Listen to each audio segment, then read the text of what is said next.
തെരഞ്ഞെടുപ്പിന് മുമ്പ് 15 ദിവസം മാത്രമാണ് പരസ്യപ്രചാരണത്തിനായി സ്ഥാനാർത്ഥികൾക്ക് മുന്നിലുള്ളത്. പരമാവധി ആളുകളെ കാണാനുള്ള തിരക്കിലാണ് ഇപ്പോൾ സ്ഥാനാർത്ഥികൾ. തിരുവനന്തപുരം വലിയതുറ തീരദേശ മേഖലയിൽ പ്രചാരണം നടത്തുകയാണ് തിരുവനന്തപുരം മണ്ഡലത്തിലെ UDF സ്ഥാനാർത്ഥി CP ജോൺ. CP ജോണിനൊപ്പം മേഘന മുരളിയുണ്ട്. മേഘന, ഗുഡ് മോർണിംഗ്. എൻ്റെ ഒരു ആശംസ കൂടി CP ജോണിനോട് പറഞ്ഞോളൂ. വിവരങ്ങൾ. Good morning. Good morning SK. ഞാനിപ്പോൾ നിൽക്കുന്നത് വലിയതുറ തീരദേശ മേഖലകളിലാണ്. ഇവരുടെ വിഷയങ്ങൾ, മത്സ്യത്തൊഴിലാളികളുടെ വിഷയമൊക്കെ നമ്മൾ നിരന്തരം സംസാരിക്കുന്നതാണ്. അതിനിടയിലാണ് ഇപ്പോൾ UDF സ്ഥാനാർത്ഥിയായിട്ടുള്ള CP ജോൺ തെരഞ്ഞെടുപ്പ് പ്രചരണം, ഗൃഹസന്ദർശനം അടക്കം നടത്തുന്നത്. SK ഒരു ആശംസ അറിയിച്ചിട്ടുണ്ട്. SK ഒരു ആശംസ. രാവിലത്തെ നടത്തമൊക്കെ പതിവുള്ളതാണോ? SK എന്ന് പറഞ്ഞപ്പോ പെട്ടെന്ന് ഞാൻ സംശയിച്ചു. ശ്രീകണ്ഠൻ നായരല്ലേ? ഞങ്ങൾക്ക് ശ്രീകണ്ഠൻ നായർ, നിങ്ങൾക്ക് SK. എങ്ങനെ രാവിലത്തെ പരിചയമേ ഒരു 45 കൊല്ലമായിട്ടുണ്ട്. അപ്പൊ എന്റെ ആശംസകൾ മൂപ്പരോടും പറഞ്ഞോളൂ. തീർച്ചയായിട്ടും. രാവിലത്തെ നടത്തമൊക്കെ പതിവുള്ളതാണോ? രാവിലെ അങ്ങനെ ഒരു നടത്തം ഇല്ല. കളിക്കാൻ പോകുമല്ലോ എപ്പോഴൊക്കെ. 1-2 ദിവസം കളിക്കില്ല. തീരദേശ മേഖലയാണ്. ഇവിടെ നിരന്തരം പല വിഷയങ്ങളും ആളുകൾ പറയുന്നുണ്ട്. പിന്നെ അയ്യോ പ്രശ്നങ്ങള് വരൂ. ഇവിടെ ഇപ്പം ഞാനിപ്പോ നമ്മുടെ വഞ്ചിക്കാരോട് ചോദിച്ചപ്പോഴേ അവര് പറയുന്നത്, ഇപ്പൊ ഇവിടെ നിങ്ങളിത് കെട്ടി കണ്ടില്ലേ, കടൽ ഭിത്തി.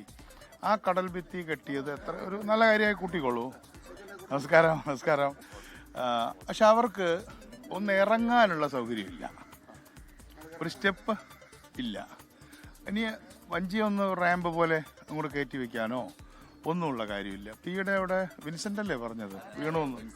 വിൻസെന്റ് ചേട്ടെന്ന് പറഞ്ഞ ഇവിടുത്തെ ഒരു പ്രധാന ഫിഷിംഗ് എക്സ്പെർട്ടാ. അദ്ദേഹം ഈ സ്റ്റെപ്പ് ഇറങ്ങുമ്പോൾ വീണ് കൈ തയ്യാറായി. നമ്മള് പുറത്തുനിന്ന് നോക്കുമ്പോൾ അത് സിമ്പിളായിട്ടുള്ള തോന്നും. ഇങ്ങനത്തെ നിസ്സാരം എന്ന് തോന്നുന്ന കാര്യങ്ങൾ ജനങ്ങൾക്ക് വളരെ പ്രധാനമാണ്. അപ്പം അത് നമ്മൾ 10 വർഷം ഗവൺമെന്റ് ഇല്ല. ഇന്നലെ കൺവെൻഷനിൽ ഒരു ലേഡി പൂന്തറയെന്ന് വന്നു.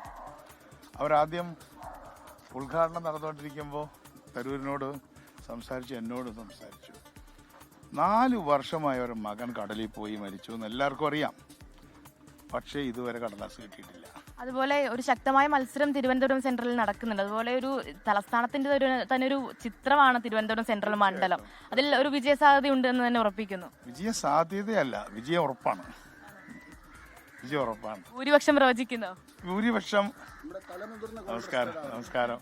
SK അങ്ങനെ തന്നെയാണ്. തെരഞ്ഞെടുപ്പ് പ്രചരണം ഇനി കുറഞ്ഞ ദിവസങ്ങൾ മാത്രമേ ഉള്ളൂ. ആ ഒരു സമയത്തിനുള്ളിൽ പ്രചരണം പൂർത്തിയാക്കുക എന്നുള്ളതാണ് പ്രവർത്തകർ ലക്ഷ്യമിടുന്നത്.